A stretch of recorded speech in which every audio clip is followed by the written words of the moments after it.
హరి ఓం శ్రీ గురుభ్యో నమ. శ్రీ మహాగణాధిపతే నమ.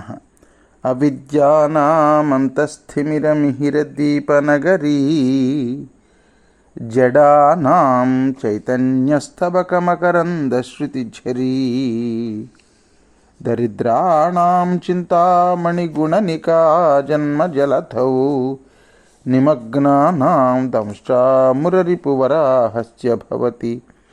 శుక్లాంబరధరం విష్ణుం శశివర్ణం చతుర్భుజం ప్రసన్నవదనం ధ్యాయేత్ సర్వవిఘ్నోపశాంతయేత్. వందే గురుపదద్వంద్వమవాన్మనసగోచరం రక్తశుక్లప్రభామిశ్రమతర్క్యం త్రైపురం మహా.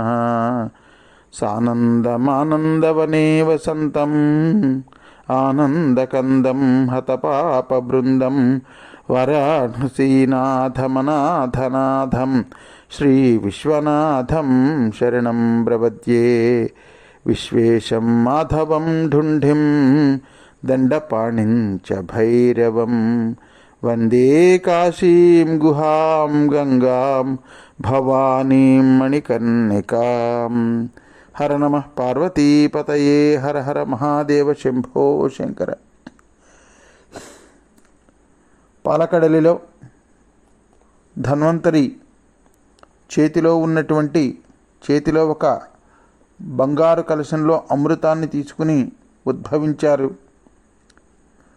ఆ తర్వాత రాక్షసులు దుర్మార్గంతో ఆ ధన్వంతరి చేతిలో ఉన్నటువంటి అమృతంతో నిండినటువంటి ఆ బంగారు కలశాన్ని దొంగిలించి పట్టుకుపోయారు. ఏమి చెయ్యాలో దిక్కు తోచలేదు దేవతలకి.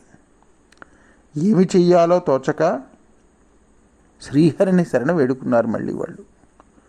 అప్పుడు శ్రీహరి మోహినిగా మాయా అవతారాన్ని ఎత్తినటువంటి వాడై రాక్షసుల దగ్గర నుంచి చాలా తెలివిగా ఆ అమృతాన్ని తస్కరించలేదు, వాళ్ళు తస్కరించారు రాక్షసులు.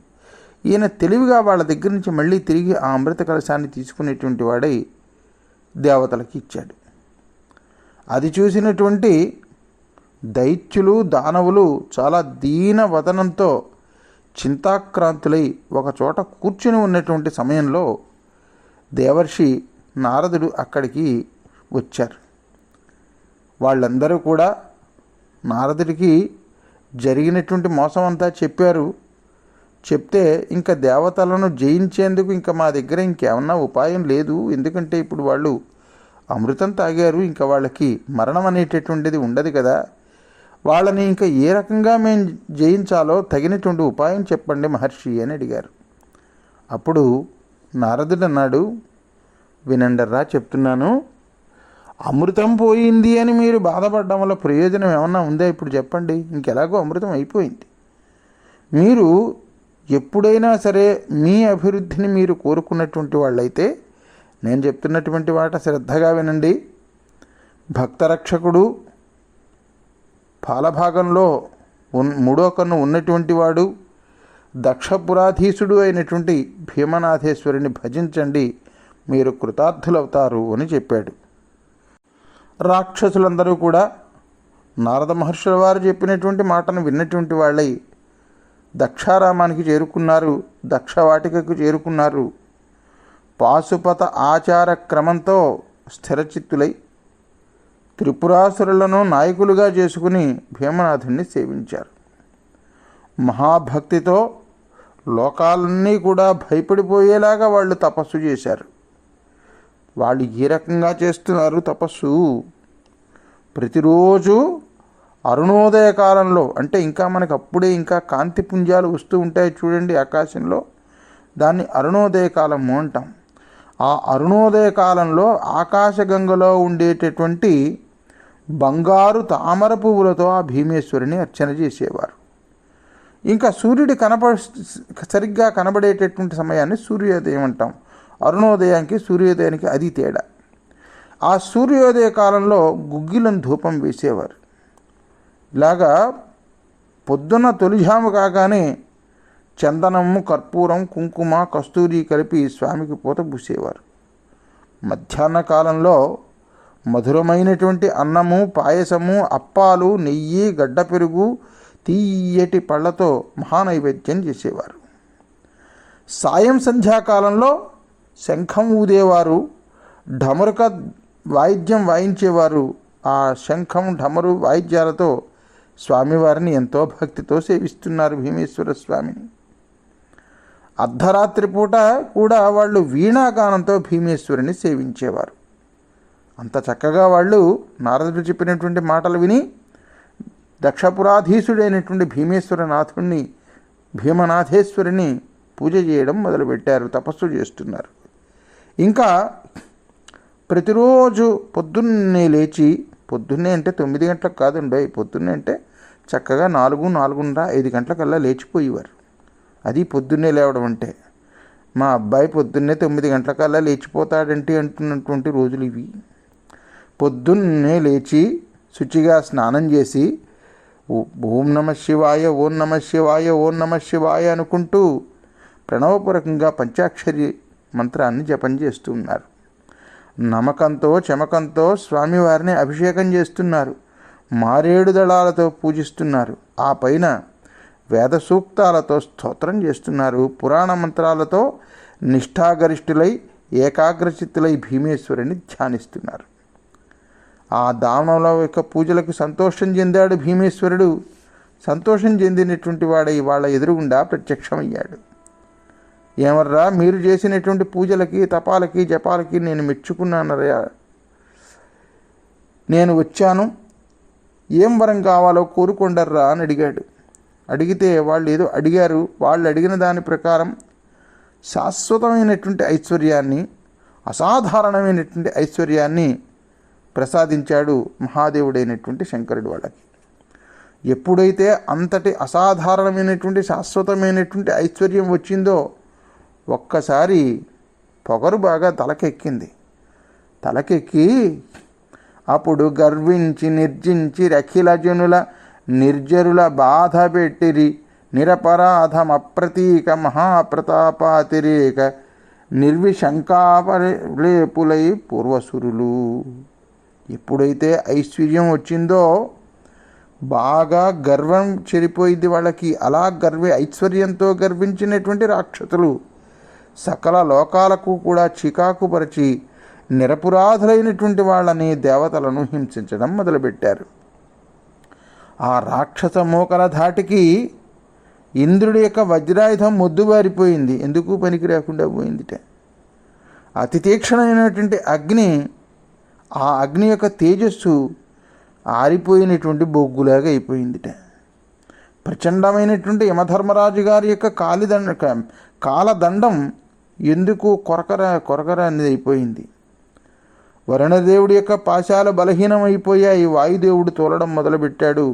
కుబేరుడి యొక్క గొప్ప అంతా కూడా అణిగిపోయింది, గ్రహాలు ఆకాశంలో కలిసిపోయాయి.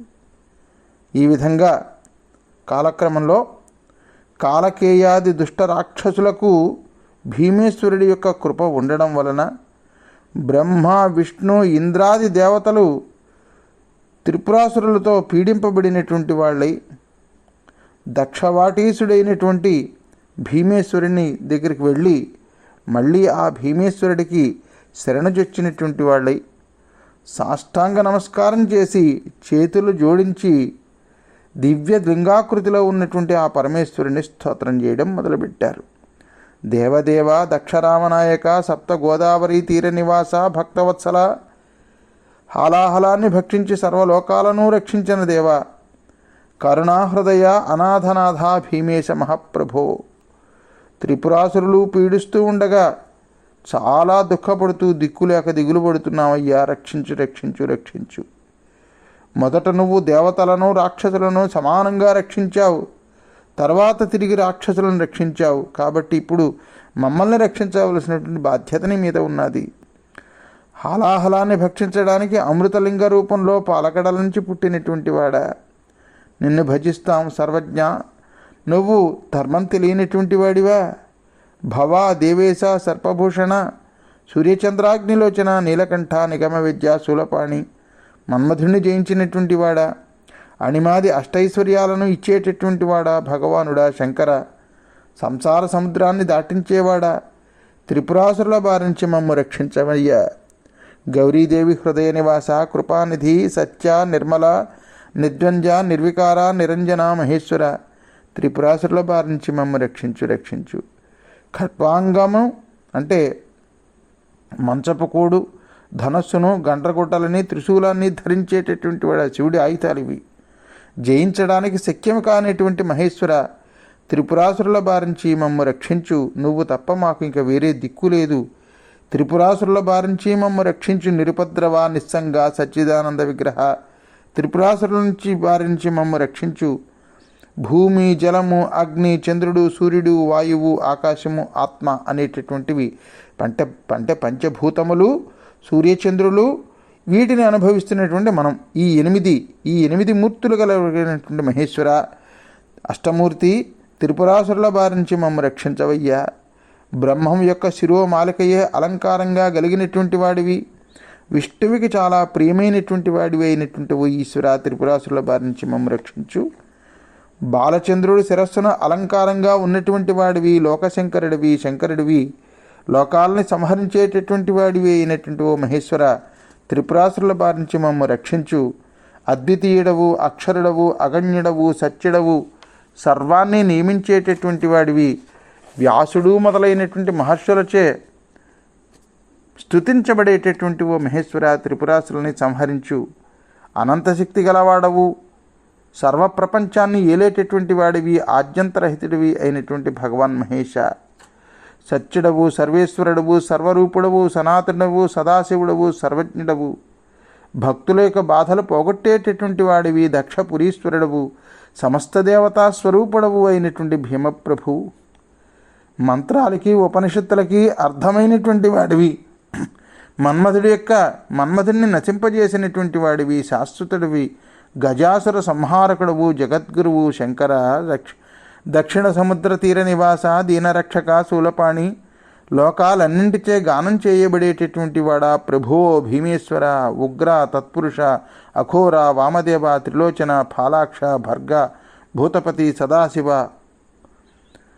ఆ త్రిపురాసురులు కామగమనము గల నగరాలతో ముల్లోకాలపై పడి తమ బలపరాక్రమాలతో బాధ పెడుతూ మాతో వెట్టి చాకరీ చేయించుకుంటూ మమ్మల్ని కుంటివాళ్లను చేసి హింసిస్తున్నారు. మమ్మల్ని రక్షించు పార్వతీపతి, శరణ్య, శివ, చంద్రశేఖర, కరుణాంతరంగా, దక్షవాటీశ, భీమేశ. వాళ్ళ యొక్క బాధలు పడలేకపోతున్నామయ్యా. ఇంకా నువ్వు ఉపేక్షిస్తే ఆ రాక్షసులు ఇంకా పెచ్చి పెరిగిపోయి లోకాలన్నిటినీ ఏకఛత్రాధిపత్యంగా పాలించేటటువంటి దుస్థితి పెరుగుతుంది. ధర్మం చెడిపోతుంది. ధర్మాన్ని నిలబెట్టవలసినటువంటి బాధ్యత నీది. ఇదివరకు హాలాహలం వల్ల సకల లోకాలకు కలిగినటువంటి భయమే ఇప్పుడు మళ్ళీ త్రిపురాసుల వల్ల కూడా కలిగింది అని బ్రహ్మ, విష్ణుమూర్తి, ఇంద్రుడు మొదలైనటువంటి దేవతలతో ప్రార్థించబడినటువంటి వాడైనటువంటి శంకరుడు చాలా సంతోషించాడు.